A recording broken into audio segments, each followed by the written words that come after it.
Safe জোনে নিয়ে আসার পর আমরা হচ্ছে এভাবে ডান সাইডে দুই হাঁটু গেড়ে বসবো। তারপর হচ্ছে আমরা পেশেন্টকে সেফ জোনে নিয়ে আসার পরে পেশেন্টের দুই চোখে ডলা দিব, কপালে দিব, হাত দিব যে ওনার সেন্স আছে কিনা এটা চেক করার জন্য। কিন্তু ওনার সেন্স নাই, আমি হচ্ছে তাকে দুই কাঁধে এভাবে ধাক্কিয়ে দিয়ে জিজ্ঞেস করবো, আপনি কি আমাকে শুনতে পাচ্ছেন? আপনি কি আমাকে দেখতে পাচ্ছেন? আপনি কি আমাকে শুনতে পাচ্ছেন?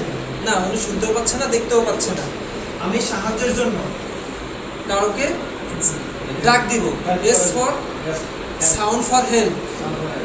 আমরা জিজ্ঞেস করবো, কেউ কি আছেন? কেউ কি আছেন?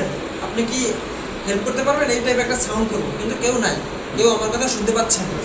আমি হচ্ছে সাথে সাথে 999-এ ফোন দিয়ে ফোনটা লাউড দিয়ে রেখে দিব। রেখে দেওয়ার পরে আমি হচ্ছে তার এয়ারওয়ে চেক করবো, হেড, টিল, চিল অ্যান্ড লিফটের মাধ্যমে এভাবে চেক করবো। যদি কোনো কিছু গলার মধ্যে আটকে থাকে সেক্ষেত্রে হচ্ছে আমি হাত দিয়ে, যদি কাছাকাছি থাকে হাত দিয়ে বের করবো, আর যদি না থাকে সেক্ষেত্রে ভিতরেই থাকবে, বের করার কোনো কিছু না। তারপর হচ্ছে আমি তার ক্যারোটিড আর্টারিতে হাত দিয়ে তার দেখবো যে পালস আছে কিনা, পালস নাই। তারপর হচ্ছে আমি লুক, লিসেন আর ফিলের মাধ্যমে আমি দেখবো যে তার রেসপিরেশন রেট আছে কিনা। অর্থাৎ সেটা হচ্ছে এই যে এইভাবে, এদিক দেখেন, এই যে look, listen, feel, look, listen, feel, এভাবে হচ্ছে এদিক দেখেন। এখানে হচ্ছে কান, এটা হচ্ছে কি লিসেন, শোনা, ফিল, এই যে হাত দিয়েছি ফিল, আর লুক দেখা যে ওনার এখানে শ্বাস প্রশ্বাসটা হচ্ছে বা বুকের মধ্যে কি কোনো লড়াচড়া করছে, মানে বুকের এখানে কোনো লড়াচড়া হচ্ছে কিনা এটা দেখার জন্য। কিন্তু এভাবে কোনো কিছুই হচ্ছে না। তারপর হচ্ছে আমরা নাভি বরাবর ঠিক 1 বিঘা উপরে যেয়ে 2 আঙ্গুল পিছনে বা 2 ইঞ্চি পিছনে আমরা প্রতি 15 সেকেন্ডে 30 বার, অর্থাৎ পার সেকেন্ডে 2 বার করে আমাদের দুর্বল হাতটি নিচে থাকবে, শক্তিশালী হাতটি উপরে থাকবে। এভাবে দিয়ে এভাবে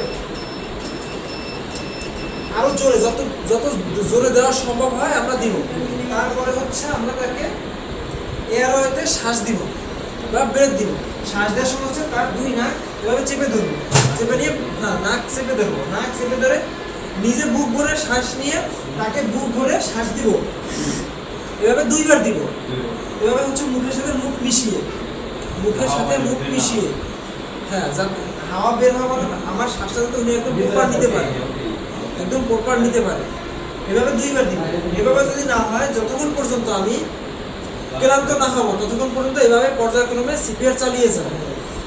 এরপর যখন রেস্কিউ টিম আসবে তখন হচ্ছে আমি আমার চার্টটি বুঝিয়ে দিব, 1 কপি তাকে দিব, 1 কপি নিজে রাখবো। যদি সম্ভব হয় আমরা পেশেন্টের সাথে হসপিটালে যাব।